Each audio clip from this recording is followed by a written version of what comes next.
सर्वशास्त्रमयी गीता, सर्वधर्ममयो मनुः, सर्वतीर्थमयी गंगा, सर्वदेवमयो हरिः। ऐसी सर्वशास्त्रमयी गीता के प्रथम अध्याय के द्वितीय श्लोक का वाचन हम करते हैं। संजय उवाच, धृतराष्ट्र के प्रश्न पूछने पर अब संजय उत्तर दे रहे हैं। तो उवाच शब्द संजय ने कहा, ये परोक्ष भूतकाल के लिए प्रयोग है। परोक्ष अर्थात जिसको हमने नहीं देखा, अक्ष्णः परम इति परोक्षम, जो आँखों से परे है वो परोक्ष है। तो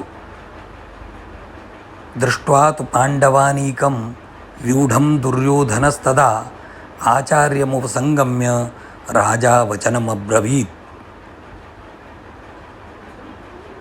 पहले पदार्थ बोध करेंगे, क्योंकि वाक्यार्थ बोध में पदार्थ बोध ही कारण होता है। बिना पदार्थ बोध के वाक्य के अर्थ का बोध संभव नहीं है। तो दृष्ट्वा अर्थात देखकर, दृष्ट्वा तू माने तो, कम दृष्ट्वा पांडवानीकम, पांडवों की सेना को देखकर। अनीक शब्द का मतलब है सेना, अनी शब्द है मूल, उसमें क प्रत्यय। तो पांडवों की सेना को देखकर, कैसी सेना को? व्यूढ़म यानी व्यूहबद्ध, दुर्योधनः,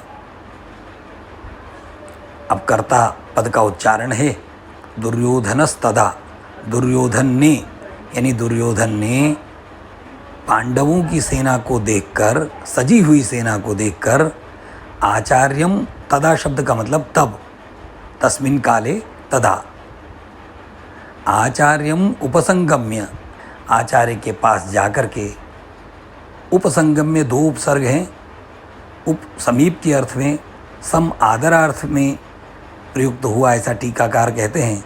विनम्र भाव के साथ उपस्थित होकर राजा वचनम अब्रवीत, राजा ने ये वचन कहना प्रारंभ किया, यानी वचन बोला। अब्रवीत शब्द है,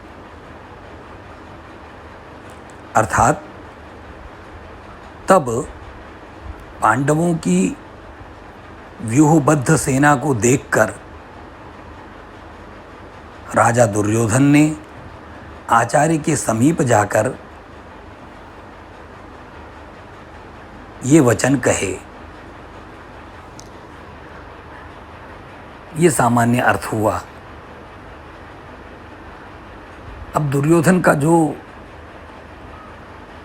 भी उसका कथ्य है उसको हम अगले श्लोकों में देखेंगे, परंतु इस श्लोक में व्याकरणिक प्रयोगों की दृष्टि से जो महत्वपूर्ण विषय है वो है त्वा प्रत्यय का प्रयोग है। ये संस्कृत में दृष्ट्वा यानी देखकर, पठित्वा, लिखित्वा, गत्वा, पूर्वकालिक क्रियाओं के लिए प्रयोग होते हैं। और आचार्य, ये अनीक शब्द जो है, अनीक शब्द, अनी शब्द मानस में भी, जो मानस पाठ करते होंगे, निशिचर अनी, ऐसा प्रयोग बहुत है, निशाचरों की सेना। तो अनी शब्द में क प्रत्यय कोई विशेष स्वार्थिक कहलाता है। जैसे बाल शब्द में बालक बनाने के लिए हम क प्रत्यय का प्रयोग करते हैं, उसका कोई अपना विशेष अर्थ नहीं है।